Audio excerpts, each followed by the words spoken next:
What's up, YouTube? My name's Remington. Thanks for joining us today. This is our Vermeer 625 wood chipper, and we're gonna kind of go through it and assess it and see what it's gonna take to get it going.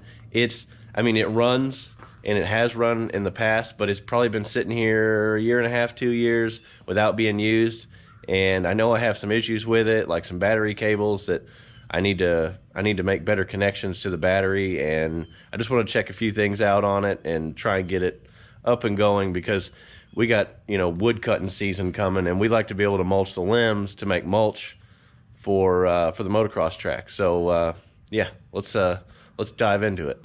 This thing is super heavy. It doesn't look all that heavy, but it is heavy. I can even feel it behind my truck. No idea how much it weighs, but yeah, she's hefty. So we're gonna be putting it on the back of the four-wheeler so I can take it around to the front of the shop. I did take it up the hill one time, or down the hill or something, and I know this is ridiculously way too heavy for this little four-wheeler. Not to mention, I'm going to be putting that on an inch and Kevin Gates size ball, and it's a 2-inch hitch. So yeah, this could be a complete disaster.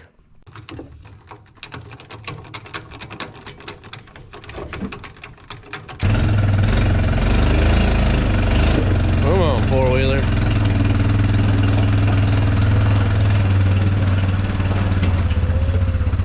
All right, guys, this is my Vermeer 625 wood chipper. Pull this up in one hand. Bird poop. Wow, nothing living in it. That's the old wheel that pulls everything in. I know it's just got some safety stuff on there, so never lay down in there. Never crawl in there. Yeah, that's basically. Don't wear gloves that have frillies on them. Don't put your hand in it. Wow, this machine was built for dum-dums. As far as I know, this is a working meter. It's got 3,098.3 hours on it, which this is the second engine that it's had on it. The first one burned up. I don't know how, but it did. Crazy enough, I think the battery's gonna be fine. I went ahead and put the charger on it just because, well, I don't want to get all this done and then find out that the battery's dead. But when I got it years ago, that battery was terrible. It wouldn't work good. You can look at it and see how dark the post is. Like, this thing honestly should be trash, but for some reason, it just keeps on starting this thing. It's been one of the best batteries I've ever owned. First thing I'm going to start with is getting rid of these. I soldered these little clamps on, and they were junk. Like, they fell apart quickly. The other one, I think the spring doesn't even work, but obviously they don't close, and they deteriorated super fast. I've got some other ends I'm going to put on it, which are actually similar, but yeah, maybe that'll get this to working. The reason I have connectors on there instead of just connecting it directly to the battery is, for some reason, if you have the battery hooked up to it, it kills the battery. And I think from trying to start it with these, crummy leads or whatever, and getting it to fire, but then whenever they would fall off or I'd take them off, it'd die. I would say it's got some kind of solenoid or something that it holds open for fuel. Either that or a small electric pump or something. But anyways, so whenever that's hooked up, I think that that's working all the time, even with the key off. So yeah, we're going to go ahead and go back with little clip-on type connectors. I'm going to go with these heavier duty clip-on connectors. I mean, they're not super fancy or anything, but that's what we're going to use. And since the wire's so big, I have this little piece here. I think I'm going to try and wedge this inside of the copper and solder it all together. That way, whenever I screw it onto here, all this is touching and it's making what I believe is going to be a fairly large connection. I would say having a tiny little spot or not being able to get enough of it together, it'll make a hot spot and ruin it. So yeah, that's going to be that'll be the kicker in this. I'm going to start by going ahead and just cutting one of these off. Well, I think I am. There we go. Good copper. It's thin stuff though. Kind of wish it was a little heavier gauge, but it'll be alright. Hopefully I can cut this without cutting all the copper inside. Probably should just use a pocket knife. Nope. There goes some copper. Not much. Good. All right, so here's my little connector, and obviously it's too small. But my thoughts on this are that I can wedge it in there with copper on the inside and then solder it, all of it, binding it together so it makes it one connection. That's my hope.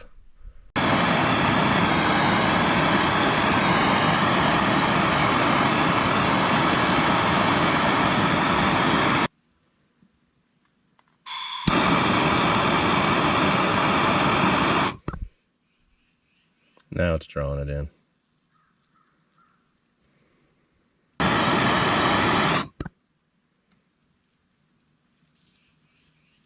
It's going somewhere.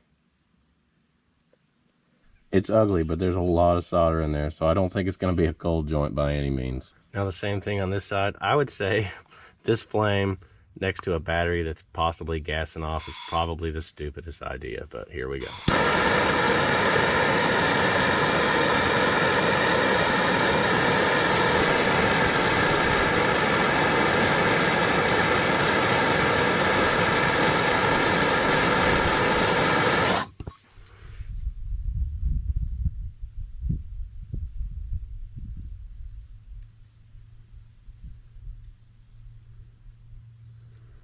Still not holding wind. I would have liked to see that draw it in there better than that, but I just couldn't see putting any more heat to it. It just, it kept going. Even after I stopped the camera, I still kept putting heat to it, and it just doesn't want to draw it in. Might have needed some more flux on the copper there, but whatever. We're gonna see what it does. While I wait for that to cool, I'm gonna add a little bit of this. Let's see. Yep, that's gasoline. Had to smell it. I'm gonna add a little bit of this just to keep the fuel stable and whatnot, but you know, it's good for it. It is. Oh, it's got a full tank. Good deal. All right, the next little trick to this is going to be to take these clamps and just go ahead and bolt that right on there. Hopefully, all this will fit well. And this will make a good enough connection. Oop, gotta have that right there. Hopefully this will make a good enough connection and we won't have to worry about it burning it. Those are my hopes anyways.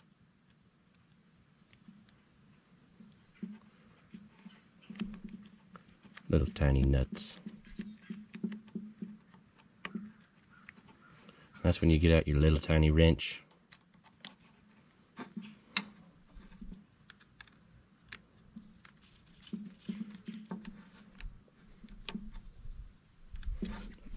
That's one. These I actually stole off a crummy old jump box that quit working, so you would think they would have been strong enough to be connected to a battery and jump an engine, but nope. Check you later. A little backstory on this. I got this from my father-in-law. He gave it to me. It was it was for his tree service, but he ended up finding a newer one and purchasing it at a really good price. This one was burning oil. He'd already bought an engine, which cost him about $3 grand, I guess, at the time. He didn't want to spend the money to buy another one. So for basically twice the price, he was able to buy a whole nother unit. And these things at the time were about 17 grand for a new one. So 6K is really good. This one, I ended up putting a head gasket on it. It was burning oil, and he just figured the motor was going south, and I put a head gasket on it for like 26 bucks, and it runs like a top. It does smoke just a little bit, and that may be from all the oil that's sitting inside of the exhaust, because it was blowing a lot of oil out of it at the time. You were pretty much having to dump oil in it about every hour or so.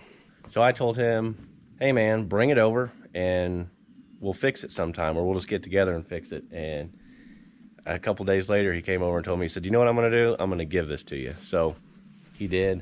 I fixed it, and it's been pretty fantastic. No more than I have to use it.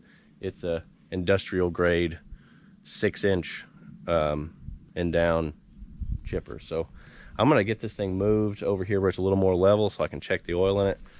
I have noticed some of the oil underneath it, whenever it sits, it leaks a little bit of oil out from underneath it somewhere. I'm not exactly sure. I need to pressure wash it and find it, but I'm not super worried about that right now. But I'm gonna get it out here and get it level, and then we'll see if we can get this thing to fire up.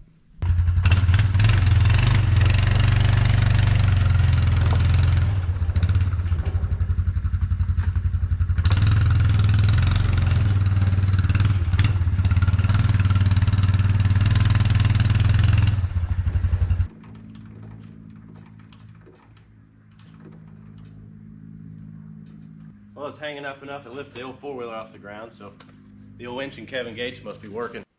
All right. Well, she's got oil in her, but it looks low. Whoa. Yeah, we're just barely in the hash mark, so that's not good. But oil does look clean.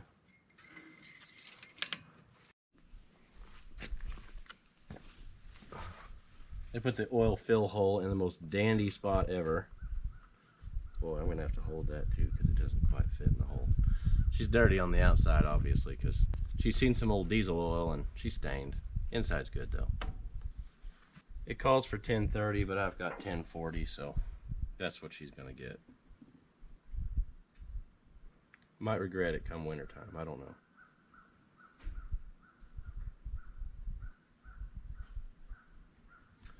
I want to make sure to not overfill it because I've heard that overfilling it can be a cause of blowing a head gasket and something else, I can't remember. Maybe a seal or something, but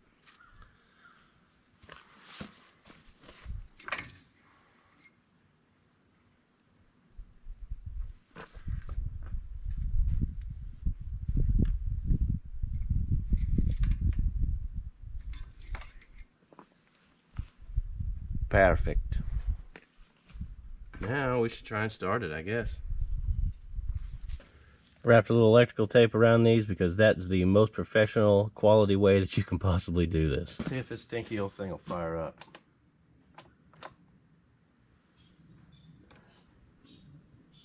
Bit of that choke. Oh, it's a bird. Oh.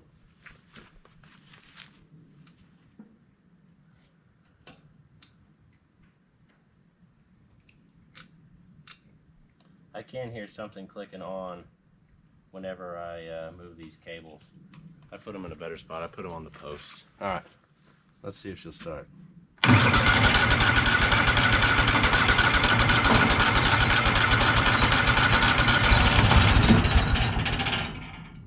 Ooh, a bit of smoke.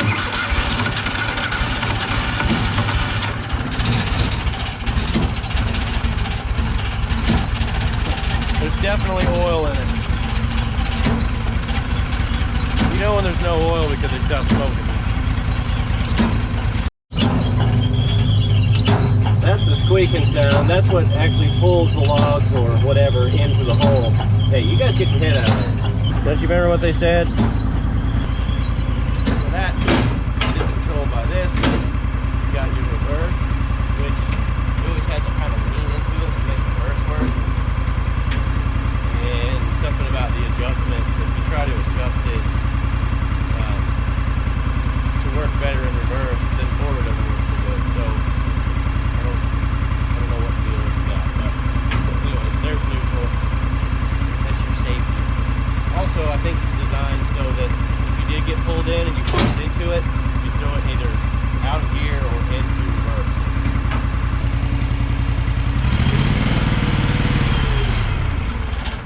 What happened? Oh.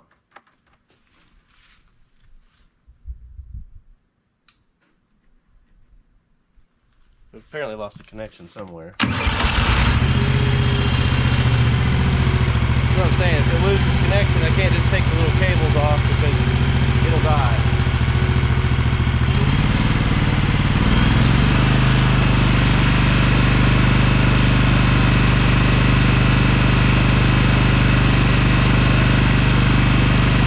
I say we find some wood to shove down this thing's throat. And I'm going to throw a little bit of lube on these bearings. They don't have a grease search, so I don't know exactly how I'm going to get in there and do that. I feel like they probably did have at one point, but I don't see a spot for it. So anyway, try to lube that up, and then we'll go find some wood, and we'll see what she does.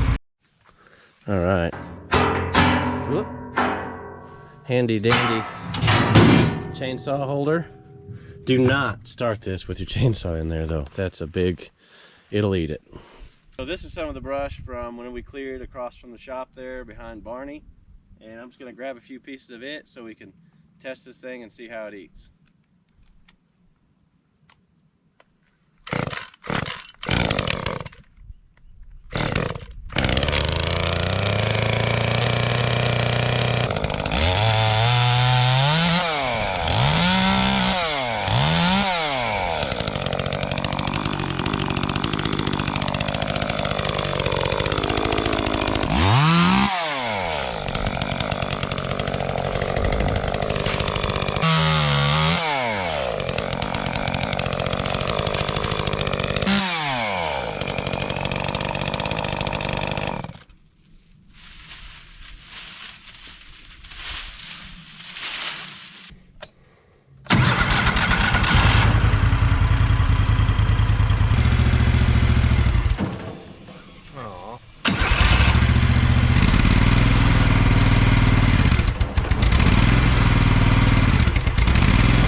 Now we're gonna kick it off.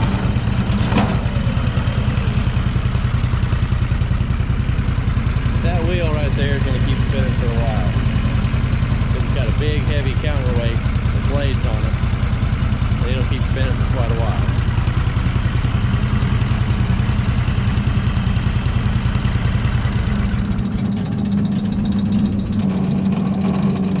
Still spinning.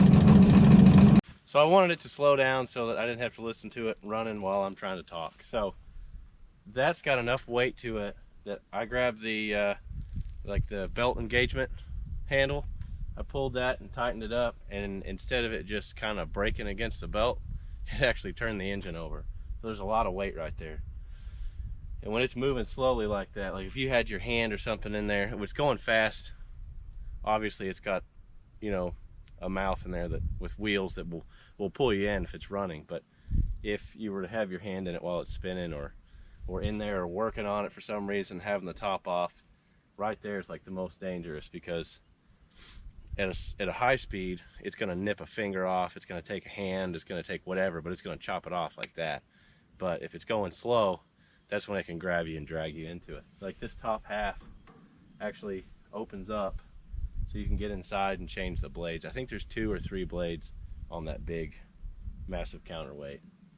And yeah, she's the Dange. These things right here have been holding on a long time. I believe those have to be my father-in-law's, because I didn't leave them out here, so I think he sent it to me with them on it. This right here is stripped out. I really need to fix it and make it better, but it hadn't been done yet. Mulch is a little bit stringy, which is a pretty good sign that the teeth have got some wear on it, or the knives, and they need to be sharpened or replaced. But they work. I mean, that's fine for me, you know, free, right? Well guys, I hope you enjoyed bringing back the Vermeer 625 wood chipper. It's going to be handy. I'm glad now it's going, and instead of walking by it and being like, well, I could use it, but you know, it's ready to go. So I'll stick it back in the shed, and it'll be ready here in a month or so when it cools off a little bit, because boy, it's hot. I'm sweating. There's just a couple of limbs. But yeah, I'll be cutting wood. I'll be cutting this stuff up. I may clear a little bit more over there across from the shop. So I want to be able to mulch that stuff and utilize the mulch, because as you guys have seen in many of my videos, the ground's really rocky where we live. So putting that on the motocross track really makes it, you know, a lot better. It helps to not wear tires. It helps to, you know, for corners, for ruts and stuff like that, versus trying to turn on a bunch of rolling rocks and stuff. It's just, it takes the fun out of it. And it's, like I said, it's hard on tires too. So I hope you guys enjoyed it. Thanks for watching, and God bless. Check you later.